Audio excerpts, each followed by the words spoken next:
Good morning. So we have left Watchtower and been left in varying degrees of hurt, trauma, suffering, illness. Some have been hurt by criminals and Watchtower's made it worse. How do we deal with these things? Well, not easily. The Bible gives us a very realistic view of life at the moment. In Romans, the Apostle Paul said that all creation keeps groaning because of the very difficult life that we go through. The only hope we have is the kingdom. As to the realistic view of life, in Ecclesiastes, Solomon, who was the richest man who ever lived, used his riches for all sorts of things. He built a temple and overlaid it with gold, and it was beautiful. And what did he say about it? Ecclesiastes chapter 2 and verse 11. I considered all that my hands had done, and the toil I had expended in doing it, and behold, all was vanity and a striving after wind. Poor Solomon, he was a little bit depressed. There was nothing to be gained under the sun. And it was true. This temple didn't last very long. The gold that was on it had to be taken off and given as tribute to armies coming into Jerusalem. And eventually it was completely destroyed by the Babylonians. So how do we cope?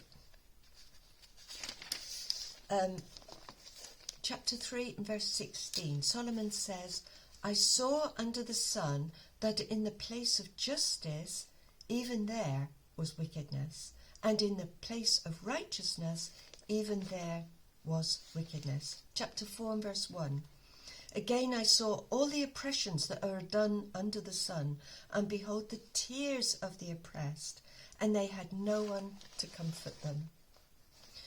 Chapter 3 says that we will have ups and downs. Very famous quotation here. That there will be a time to be born, a time to die, a time to break down, a time to build up, a time to weep and a time to laugh. We might go to a wedding one day, and another week we might go to a funeral. One day we might feel not too ill, another day we might feel all right. How does the Bible help us to cope with this? In Psalm 56 and verse 8, it says, you have kept count of my tossings.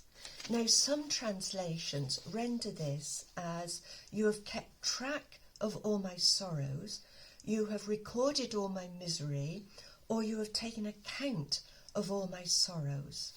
And then it goes on to say, are they not all in your book? Put my tears in your bottle. The Lord has a very large book and a very large bottle full of our tears. Why? Why is he not doing anything about it? We are waiting for Judgment Day, and all these things have been kept account of. The Lord doesn't ignore our sufferings. He knows every little thing that we have been through. And all of that will be evidence given when the day of judgment comes. From day to day then, what do we do?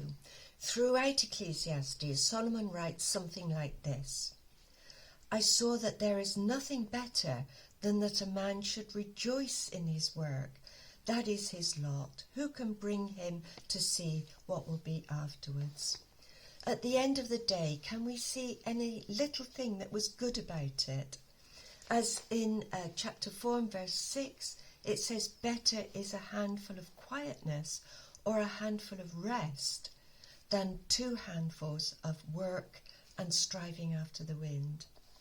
Can we have a period of reflection where we think about the good things that have happened during the day? Maybe, and I'm going to show you a couple of little scenes here.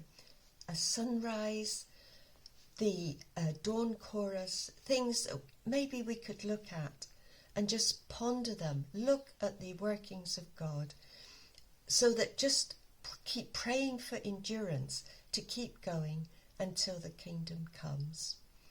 Our Father will help us to endure. He won't take away the sufferings, not yet, but they are all in evidence.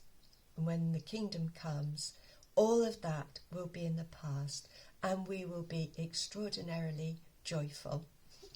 So I'm sorry this was a little bit down in the dumps this morning, but it does sort of help to see what our life is like at the moment.